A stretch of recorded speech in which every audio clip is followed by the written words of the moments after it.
All right, we're going to go ahead and get started. Thanks again, everyone, for joining us. We are really, really excited about this webinar and our webinar series, How to Empower Families, Build Strong Communities, and Invest in the Next Generation.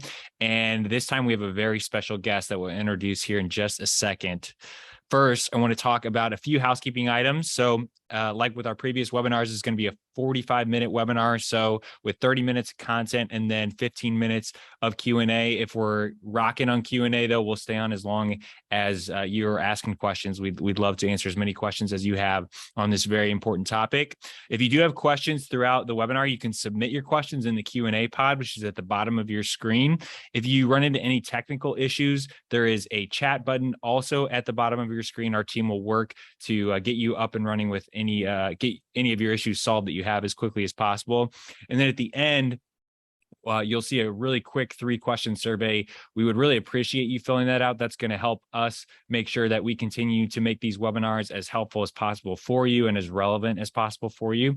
But with that, let's get to the exciting stuff, which is introducing our very special guest today. So Jamie Scott is this is a new role that we just found out about because I just recently got promoted. So very excited for her. She is the Martindale Brightwood Education Zone Director at Leadership and Legacy Campus for Edna Martin Christian Center in Indianapolis, Indiana, where Joseph and I are from, and also Maddie, who's on the webinar with us from 220, is from. And so there you can see the website if you want to learn more about Edna Martin's organization, but you're going to learn plenty on this webinar as well.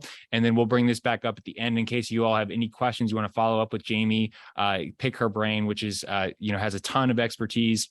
Her email address is there. But without further ado, I'm very excited to introduce Jamie Scott. Jamie, thank you so much for joining us today. Thanks for having me. Really exciting. Anytime 220 asks for something, I'm down. Well, we appreciate that. Well, we've had the pleasure of working with Edna Martin for the last several years now. And one thing I will say is we've always been really impressed with the quality of the work that you all do, your commitment to excellence in everything that you all do. And that comes back to the quality of the people. So I'm so excited for everybody to hear from you today on this really important topic about engaging and empowering families. But I think for some level setting, it'd be helpful if you wouldn't mind just starting by talking a little bit about Edna Martin, just some of the basics so people can get an understanding of the work you do and where you do it. And also, if it makes sense, to talk a little bit about the priority areas and some of the high level work that's going on in those areas. Absolutely. I have to pull the first nugget out of that. Your comment about the commitment to excellence is actually 100% valid, but we like to consider it a commitment to continuous improvement. So I think that there is some fantastic stuff happening here, but we are absolutely committed to figuring out what can be better and how we can reach more families. So I appreciate that. But yes, so like Matthew said, I'm Jamie Scott. I have the pleasure of serving as the Martindale Brightwood Education Zone Director for the Edna Martin Christian Center here in Indianapolis. I've been with Edna Martin since 2010. Actually started as a youth worker, so any youth work is automatically near and dear to my heart. Have just recently, as I said, been promoted to this position. The Edna Martin Christian Center is 81 years old this year, so we have a lot of history in the Martindale Brightwood neighborhood, very specifically on the Near East Side in Indy, and a commitment and investment in the youth that are in the community, and that has been consistent with the founder, who was a real person from Indianapolis, actually, Edna Mae Barnes Martin, who was just a missionary who came from the west side of Indianapolis, had a desire to be a global missionary, but saw the need that was happening over here in Martindale Brightwood and the disparities, and brought some of her mission work here. And so 81 years later, I do like to hope that she saw her vision for being a safe place for kids to get dinner and Bible study and homework help, and senior citizens to engage in some social programming, that her vision from the 40s and 50s come to fruition in 2022 with more than 50 programs and services being offered for the entire family. So we have preschool and early intervention opportunities for 6 weeks old, all the way programs for everyone along the way through our seasoned saints, right? Our senior citizens, through just the continuum of for their life. So we like to call it cradle to career to life fulfillment. Love that. Thank you, Jamie. And would you mind talking a little bit more? I think there's a few points that will be helpful for people to just understand not only the breadth of the work that you all do, but just how you're doing that work. So specifically with the Martindale Brightwood Education Zone, if you wouldn't mind just talking about maybe what that entails, and also just talking about the number of partners that you've been able to bring around the table and grow that community initiative to be what it is today. Absolutely. So the Martindale Brightwood Education Zone is the umbrella of all of that work that I shot over kind of quickly. It ties in those three priority areas, which you asked me to reference earlier: education, community health, and income. It ties in all of those initiatives that happen independently within those departments and brings it all back to our two-generation approach. So we have a goal to serve the entire household, because we know that looking at whole families is how we have the most success. The Martindale Brightwood Education Zone does focus on whole family sustainability and growth. And so it's really all of our work with an intentional focus on this two-gen approach. So instead of us being a fairly large community center, we're the second largest in central Indiana. Instead of us kind of doing our work in silos, and even though our youth program is does really well, our pre-K does really well, we are so much better, and the families benefit so much more from this integrated approach. And our organization is better for it because we are consistently working together rather than on our own kind of goals in each department. But so the zone actually blossomed. We have a neighboring university. It sits right on the outskirts of our university, called Martin University. No connection to Edna Martin, but was founded actually just after the cutoff for historically Black colleges and universities, before they made that designation in the 60s. Don't quote me. So it's founded just after that. And so technically it's not considered a historically Black college, but it's considered a PBI. So yeah, so it's mostly it has all the attributes of a HBCU, except it missed that cutoff. So they actually had the Martin Education Village up until 2015, and they were trying to do the same thing, just really looking at how to get families through a post-secondary success, get leveling people up, but at being so close, and again, utilizing the opportunity for a partnership there, Edna Martin has for years and years and years provided the holistic approach, not just the barrier busting services, which are honestly what a lot of people have. That's how they find us. So usually they have to call 211 because there's an emergency need, which we are happy to meet. But instead of it being that transactional exchange where the lights are off, help and what can I do, instead of us just taking care of that and sending people on their way, it's taking care of that barrier and then engaging with the family and saying, so this is what Edna Martin has to offer. It's a long list, so I hope you have time, but let's find something that meets your need. If you don't have students, that is quite all right. That is literally the only caveat to a family being able to be part of the Martindale Brightwood Education Zone, is that they have students that we can work with to get just set on the right track or a better trajectory as soon as possible. And so even people don't have kids, they can still be part of our Center for Working Families, which is our more workforce development track. But we like to pull those families back in and provide that opportunity to address the education in the household, not just for the student, but having some very core pieces in place, which I'll get into a little bit later, about how we meet the needs and help those students kind of follow through with student success, but that additionally addressing the income barrier and teaching families how to build assets and figure out what assets you already have and kind of build on that. And it all comes from this community health perspective, because we are so passionate about not doing things to the neighbors, but doing things with the neighbors here in Martindale Brightwood, that it ultimately, the longevity of this work will provide safer and more equitable community for our residents. And so that's the end goal that some of us have, swallow hard, that we may not get to see in real time at the capacity which we see or we would like to, but we know it's happening family by family by family. Awesome. And I think that's a great lead into something that came up when we were preparing for this conversation that struck me, which was you stressing the difference between family engagement versus family empowerment. And I thought that would be something really great to share. So if you wouldn't mind commenting on how you all see that division, what the differences are between the two and how that shows up in Edna Martin's work. Absolutely. So I know I missed a kind of a key piece of that when we were talking about it. And so from the engagement standpoint, which really is when we're doing things with the families versus to, that first stage is really family involvement, right? So all families essentially are involved at various levels. I mean, they have to take the students to school, they have to buy back to school clothes or go to events, whatever. There's families are involved, maybe not to the capacity that we'd like, but that's where the space of like the one-way communication with often the flyers that go out and we wonder why no one showed up, like that is an opportunity for involvement, right? We're like, well, we put it out there and no one showed up. On the engagement side, it does take a significant amount of work and capacity, but that's where there's that two-way exchange. And so I think that's a continuously evolving process as well, about what families can do.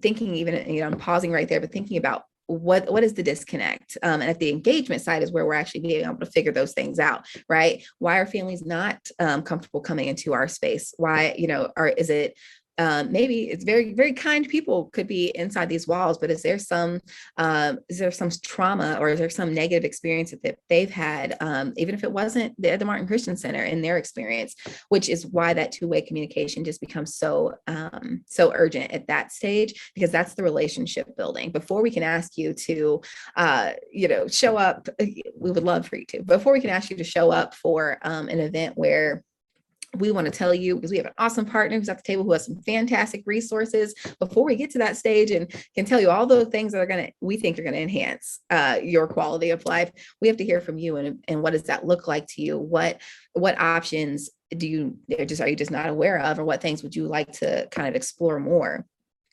And then that's where we get to layer that with incentives and taking away the, like, you show up and get a gift card, but more of like, how do we, and this is, I think, what Edna Martin does do, one of the things we really do well, is, while gift cards and things like that can be an option for a barrier buster, essentially, because we're looking at the whole household, the incentive is the opportunity for the family to do something together. Even if that's coming in to our center, we may have a speaker or someone from the community who's really, really passionate and would like to get like their voice to get in other people's ears. What's the opportunity for the family when they're inside our walls, even if it's 4 families at a time? Once they're here, what does that opportunity look like for them to engage with each other? Like, they're building at the end of the day, the families are building the relationship. And so so it looks different as far as the model that we utilize because we have such an in-depth relationship with many of our partner schools. We, again, use our formerly out-of-school time. Now I just call it the youth program, because it's both in-school and out-of-school supports. The model looks different about how we're engaging families at each of those levels. But at that stage, that middle piece, that engagement piece, is really at the core, because we want to get to that family empowerment stage, right? So that's the space where, again, the involvement is, we're sending things to families, or families, we have information that goes to them. The engagement is happening with them, is getting some survey data back, asking them just kind of at the forefront, what does this look like for you? And getting to that stage of empowerment is the ultimate goal. And that can look a variety of ways. Some of my favorite ways are when it looks like employment. When there is an opportunity for families to see this side, right? See the side of the community center, see this side of the school partnership. We have a fantastic parent who is now the receptionist at our high school, or our partnering high school, who we see every day because we share a parking lot, who's just super excited to be there. And that just hadn't been an opportunity that had been provided for her. And, there are a lot of different documents and a lot of books and things you can read that we try to dive into at least one a year, because it's an ongoing process, that really utilizes parents as resources. And to me, that is when we get to the empowerment stage, when they're there and comfortable and knowledgeable enough about what we can do together to be doing stuff for each other. So 2, with, and 4, once we get to the 4, that is when we feel like families feel empowered, when we have a local resident and family and participant,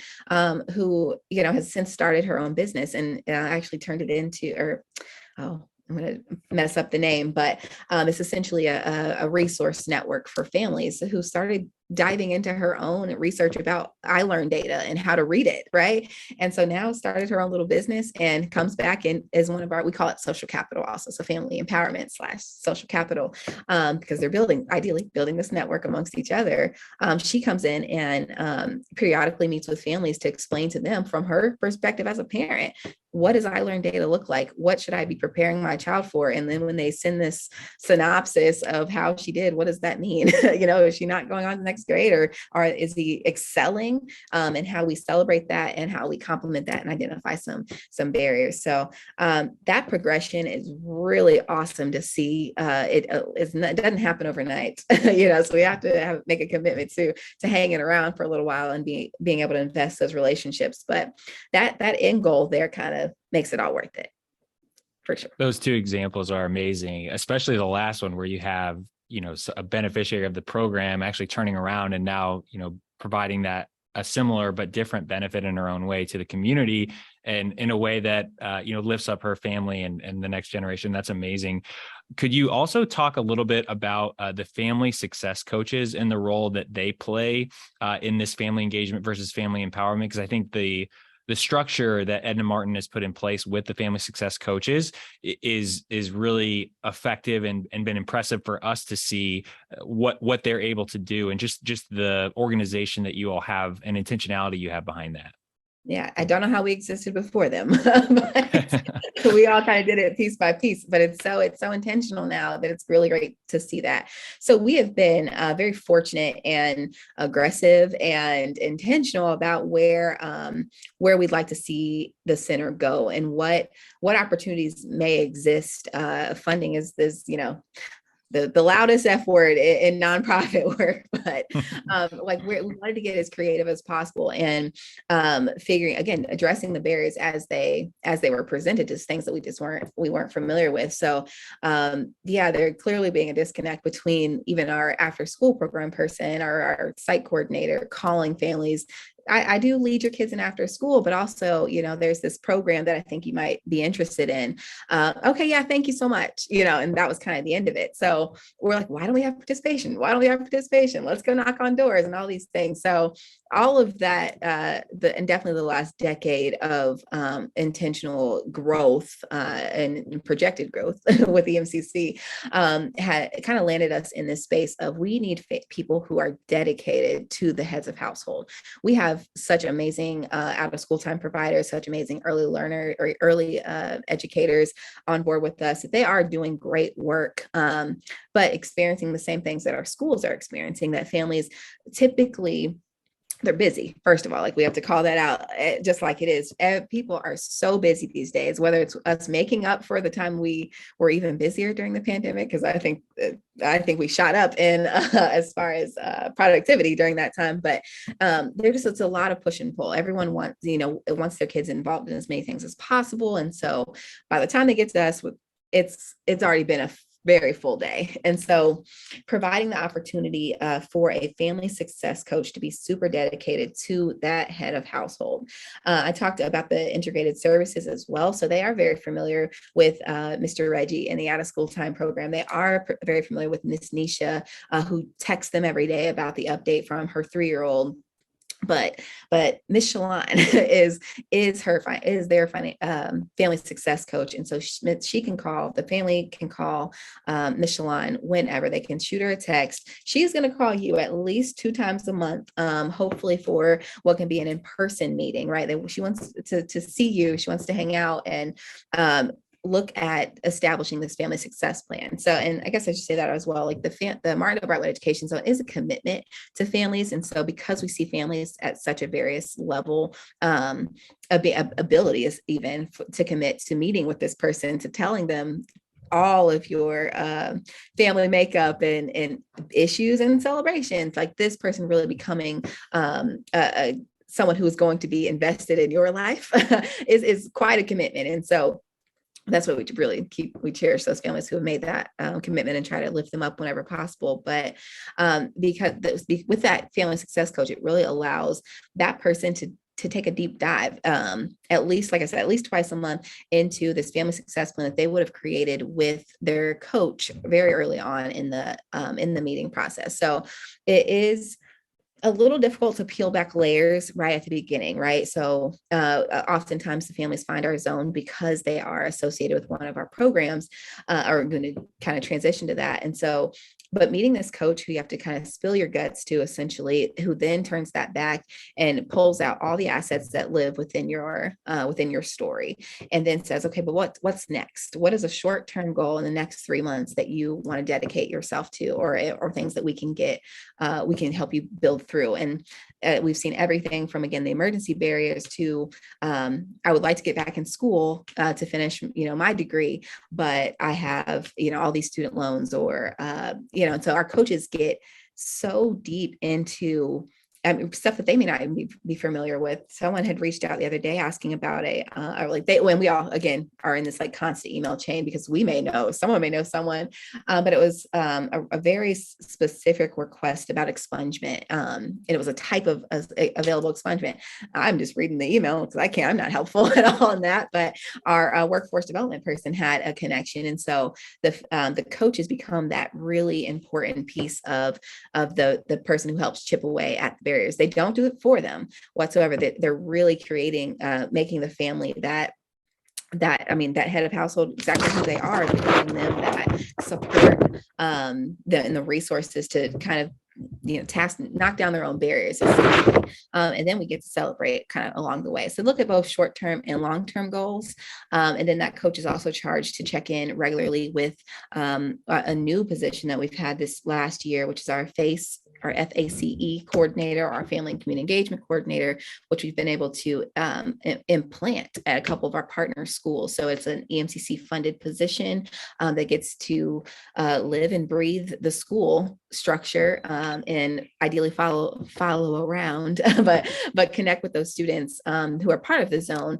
to address any of those needs that live within that school. So the teachers get familiar with that phase. So if we have chronic absenteeism start to come up, if we see grades start to drop, if grades are low and we need to focus on a particular area, they make the connection to tutoring. And so it's just gotten down, which it's exciting, but it gets down to the individual person. We look at the whole household, but we're looking at every person in the household, from the youngest one, where they're at their ages and stages of development, to grandma who also lives here, who we want to enhance her quality of life too, and allow her opportunity to socialize and join programs that are happening here. And so again, it takes a lot of relationship building, first of all, but then that calling for that investment from the families is huge. So yeah, it's a lot. Love it. And so, as you think about where you started without the family success coaches, right? And now where you are, with the family success coaches, the network, the initiatives that you all have started, what does the next phase for Edna Martin look like? What are some of the goals that you all are trying to say, okay, we're here, now we want to take this to the next level? So what does that look like for Edna Martin as we look ahead, over the next year, maybe 3 years, maybe 5 years? Great question. So yeah, it's a lot. It's big, but it's so we've grown substantially. I mean, COVID, while we had to take a step back, provided us an opportunity to just reset in a lot of ways. And so this was one of them. And this work, while it's been done in pieces for years, this intentional structure, this layer of family success coaches really didn't start until 2019 going into 2020. And so I think my years are right, but it was recent. It feels very recent. Yeah. And so we've been kind of just working it as we've gone. But so the biggest next step, and step that's kind of in progress right now is got a whole lot on these family success coaches, and these family engagement or family and community engagement coordinators.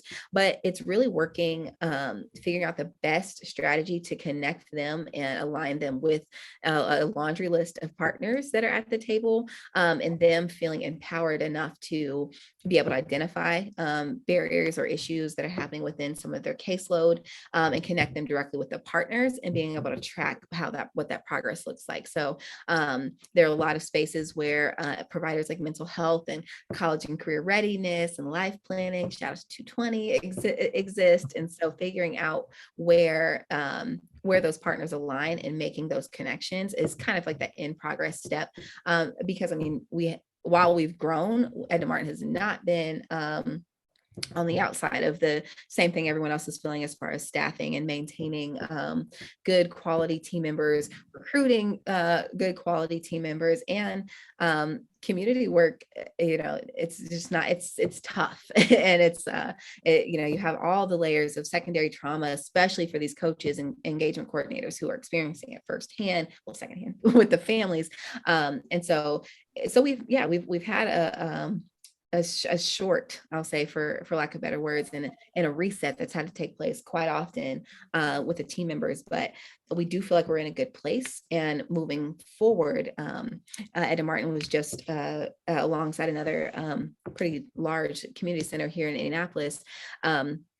Because of the work being done at one of our partner schools, and the identification of a federal opportunity for the full service community schools, it laid the groundwork for us to receive another federal opportunity with that partner, with the other community center partner for the Promised Neighborhoods. And so again, keep talking about our Martindale Brightwood community here because we're very, very passionate about it. But it allows this grant is a huge investment being made by the federal government, and allowing us to work alongside the other community center to not only amplify the work that we're doing with those education zone families, but to amplify the work that's being done in the neighborhoods. And so how do we reach other families who maybe can't make the commitment for the education zone, or maybe don't qualify exactly, but what other resources are we put in place to make our community safer, to engage families? But it all comes back down to whole child success. So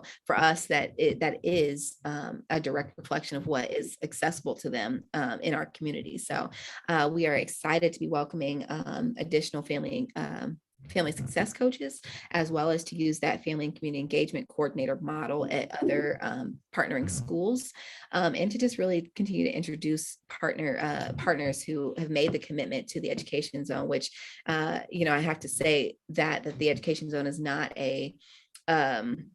it's a space and a place, but literally it is a strategy for all of these partners to just really be looped into what it is that we're doing, because they have their own resource, and it is very diverse. So like I said, we have the parent who just started her own business, who's meeting directly with parents. We have very fresh corporate partners who are being introduced to the space to figure out, is this something that we can complement? And one, exciting meeting that came from today was an opportunity for a corporate agriculture company to bring in mentors, and they're all people of color, bringing mentors and just talking about career and college readiness with students. And it feels like, and to them, because they were like, well, we can only, we might be able to commit to this. And it feels like a small chunk of people that they would reach, but it's another chunk of people that we are going to be providing opportunity and resources to. So we're really, really excited about the possibility. This is a planning year for that. So we're walking and chewing gum per usual in community and youth work, I'm sure. And so just really, really excited to get, we have a little space to get creative, but matching that with some of the data that we've gotten from some of the families, what's missing, because resources aren't always there, but someone has made this commitment to us for 5 years, and we want to be excellent stewards of it, and hit the ground running to increase what we're doing right now. Well, thank you, Jamie. I think that is a great place to transition into Q&A, but just appreciate you sharing all of your insight and experiences of what you've learned so far and what's to come for Edna Martin. And it's been awesome to see it firsthand. So we do have some great questions for you that came through during the chat. And then there was one that actually came before the webinar started that I wanted to highlight. I think we've talked around it definitely, but it was specifically around ways to engage families without always having to have free food. It's obviously that's one strategy that we know can get families there because people have to eat, and a lot of times they have to feed their family as well. But have you all found some strategies beyond that you pair with it, or can scale up after that, or talk about how Edna Martin thinks about the overall strategy of engaging families? Absolutely. Yeah. So that's very funny. Just because it's very real. It just is, it's very real. We definitely struggle. I'll say to have events where there's not some type of meal snack, especially when they're in the evening. That tends to be one of the key pieces that we like provide. So if there is ever an event that starts at usually 6 or so, 6:30, depending, because we try to base it off of not overlapping our out of school time programs as much as possible, but to provide families opportunity to engage together. But yeah, so oftentimes we do have to find opportunities for food, only because it is that evening time. Families are typically coming from work, and if we're asking them to stick around for another hour and a half, that it tends to be something that, like, well, we're not going to leave here and then do dinner super late, then set everybody else's schedule pretty back. So we try to remove that barrier, but it is definitely the hardest thing to get funded first of all.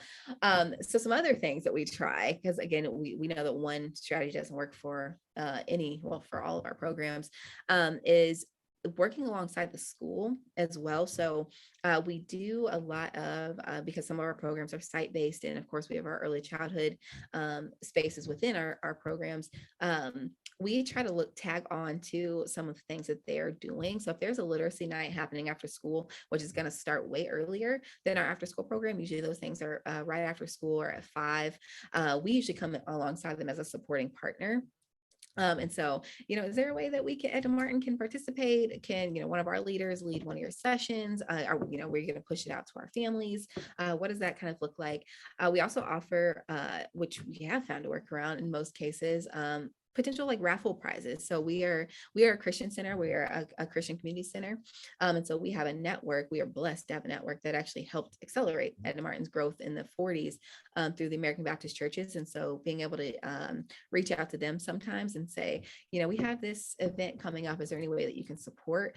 So they've donated like raffle prizes and things that we can then turn over to the schools. And for us, it's something we promote for the families. We gave away a bike at our summer program, and it was one bike, and it was very stressful, but it was exciting for the student who had made all the progress. And so it does vary about what it is that we're able to provide and when, mostly because of red tape with funding and things like that. But we just try to utilize whatever resource is available in our even our community park, which is getting a revamp here shortly, was able to partner with us and do a swim day. So our families, if they went between a chunk of time, we promoted it as a family day, and we were able to use the pool. And so it's a lot of personal relationship. I'm sure some of that was personal relationship with me and the park director, and then of course their boss to my boss. But just providing those partners, we have to kind of ask them, like, what can you bring to the table? Essentially, partnership is an exchange. There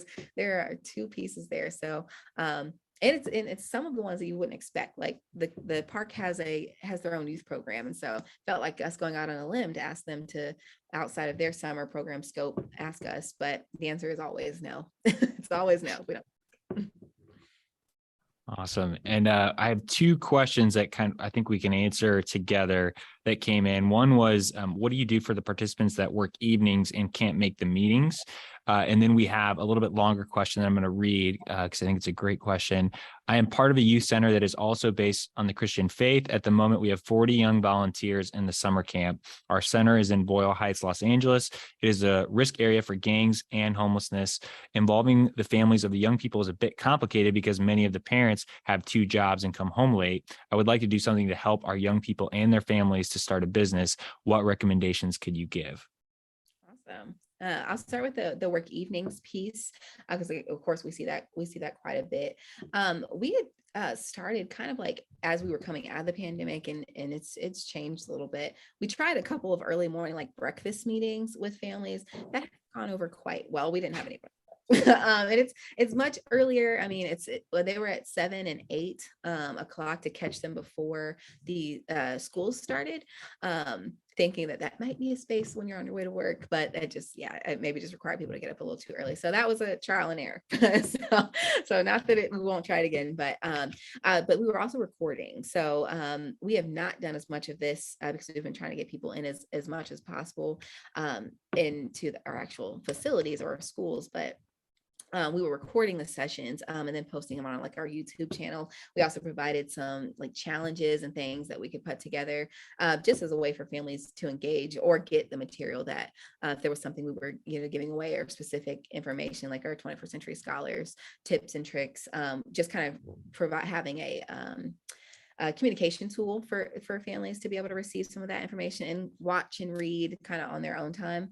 And then, I don't call it bribery. You can define it how you want, but I like to incentivize the students. Well, again, this is kind of removed from my work now, but putting stuff in the students' hands after sending it out and sending it out, don't rely on the students, but provide, if there's something that families were to do, like the challenges went over really well. They were reading challenges and physical challenges that got them doing stuff together, and start thinking about things like summer engagement, literacy engagement, stuff like that.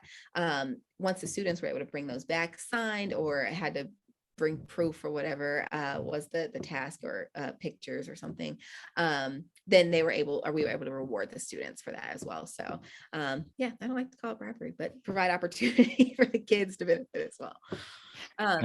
Incentives are real. Yeah. And we collect them as whenever possible. Our sports teams here are getting more engaged.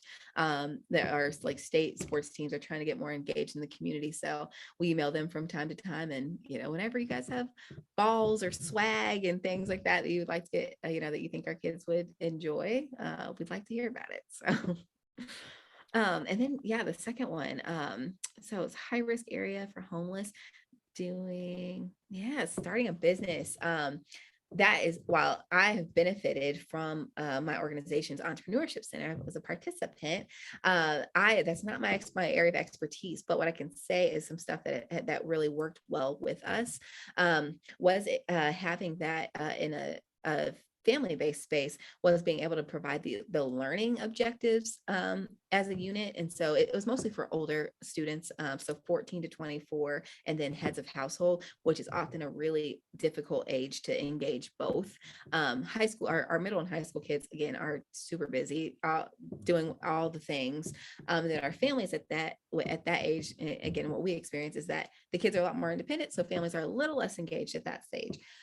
So we provided the opportunity for entrepreneurship together, and it was the building of the business plan. And it was starting from scratch. It was marketed as, if you have an idea and want to be a business owner, kind of come to this meeting. And it wasn't a huge turnout. I think that to maybe 10 or 11 families for that first go around, which for us it felt like a success. That's 11 families is worth the investment in the session, but they were able to design the business plan alongside some other local entrepreneurs. So I actually got to sit in on one of the sessions that was talking about like marketing, because I'm really, really big on social media. And so I'm not big on social media. I like social media, but and so I got to just kind of talk about how, as a small business, I utilize it.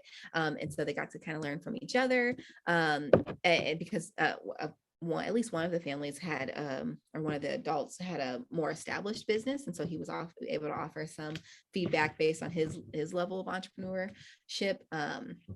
but yeah, making it again a family or an opportunity for multiple generations to interact.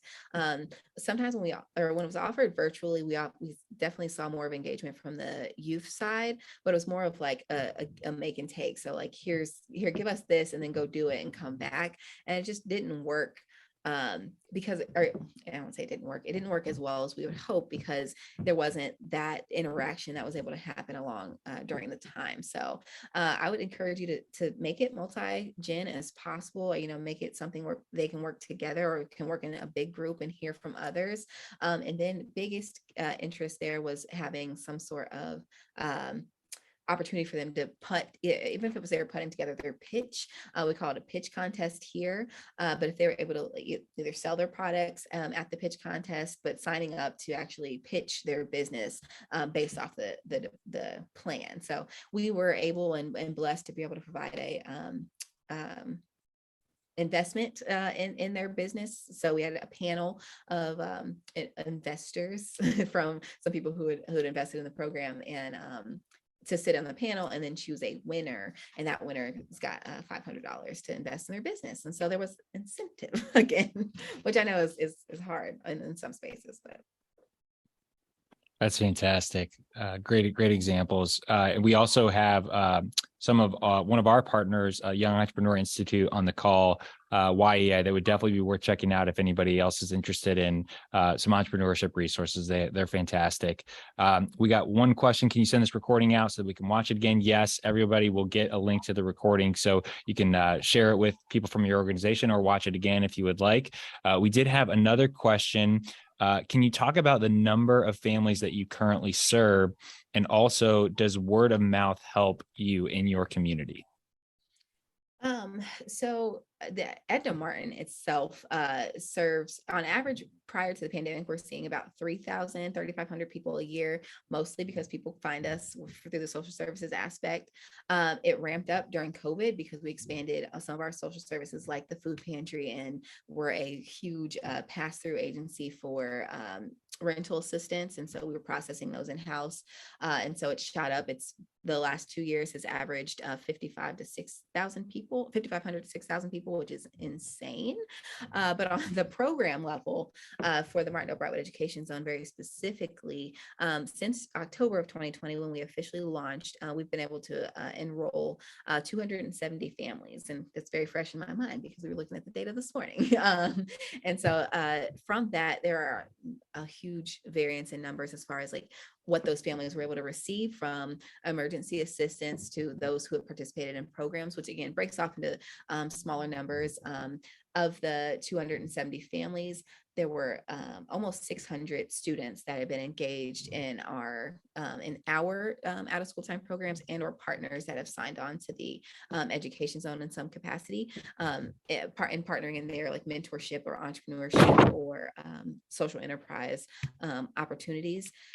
Doing some more work around the early learning space, which has been about 80 students from 0 to 4. We'd love to see that blossom, and it will, as soon as we have our new director in place and can grow our infant toddler center. Because we know that we don't, not taking away any of the good work that's being done at the young adult and adult level for sure, because they're the growing workforce, the growing entrepreneur force, and heads of household really needing to sustain their families. But we want to do and push as many resources towards that early learning space, to start, get them a head start, right? To get them to really push and provide opportunities for them to get a much better step. But to the question about word of mouth, I would love to be like, yes, every person in Martin Brightwood is super aware of Edna Martin and what we do. But it's not just that. I mean, not enough people. I think there are 14,000 residents here, and probably 3,000 of that 6,000 from the last couple of years are actual residents, because we're open to people outside of Martin Brightwood as well. But we spend a lot of time, not literally, but boots on the ground. We were knocking on doors and doing pop-ups in some of our, we have 4 neighboring apartment complexes, and where we have a lot of families that matriculate to some of our schools. And so doing some pop-up celebrations or activities there, just to say, hey, did you know Ed and Martin's around the corner? Or, we have this resource that we were able to take into the community. And some of those were opportunities for partners to highlight, the bike program or something. But just again, a way to get families out and see, well, this is just one of the opportunities that Ed and Martin can offer. But yeah, no, word of mouth, not alone. So we are also at Community Congress tables. And so we have a group that meets every month. That is like they call them the Community Congress, but is essentially we have 4 neighborhood associations within the Martin Brightwood community. And so they all have their own leader and president and convening. So we pull all 4 of those leaders together for the One Voice. It's called One Voice Martindale Brightwood for their monthly meetings. And so utilize them whenever possible to share information too, because again, they're the leader in their resident or in their neighboring association. And yeah, and social media is huge for us too. We I again, not my area of expertise, but I see the numbers of like pushing it into certain communities and paying a little extra to make sure it goes to these people within your range. And so some people, that's been utilized a lot more as far as like people messaging us on Facebook and even Instagram saying, hey, can you guys help with blah, blah, blah, or hey, I have a student at blah, blah, blah. So yeah, it's ongoing, and I wish word of mouth worked better, but we talk about it and we challenge all of our staff to that is one thing that we have to wear with a badge of honor, that whenever we are out and about, there's definitely expectation that you are hyping it up, but yeah. Every chance you get to talk to people, especially residents, about what we're doing and inviting them in, because it's something, and I think we can all speak to that, something to that personal touch. It's something to being able to come to a foreign center somewhere you're not familiar with and ask for Jamie, and Jamie come over and get to show you around and tell you what I do and all of that. And that's what I think, that's what keeps me in community work, is definitely the relationships. Good question. Well, Jamie, thank you so much for joining us today. I know I learned a ton, even though we have worked together for a while. I do every time that we get to sit down and hear about all the work you're doing. I think what's so impressive is the diversity of ideas and strategies that you all use, the level of infrastructure and the diversity of partners that you've brought in, corporate, schools, other out of school time programs, other neighborhood organizations, and just how you all put that together and use it to do all the amazing work that you do. So I know like I said, I learned a lot. I think our audience benefited from it a ton. If you all want to learn more about Edna Martin, again, the URL is on there, ednamartincc.org. You can connect directly with Jamie J. Scott at ednamartincc.org. But other than that, I just want to say thank you, Jamie. Is there anything else you want to just say as parting thoughts to the people on the call? Other than thank you, no, I mean, because this work is not being done in any type of silo, but I mean, can't be done. There's so many families and so many kids to serve that it's just really exciting to learn. I love learning about other programs, so I love to connect and hear about some of the great stuff, because I feel like that while this is, I hope I shared something that maybe you can take back. I feel every time I talk to someone, I find something that we can associate here or bring back potentially here to make our work that much more intensive and good. Yeah. So yeah, happy to connect with anybody, and thank you for the work that you're doing. Awesome. Well, thank you, everyone. We will be sending out the recording after, so you can feel free to watch it again or share that. But other than that, keep an eye out for future 220 webinars, and we just appreciate, as always, you being willing to join us. Thank you.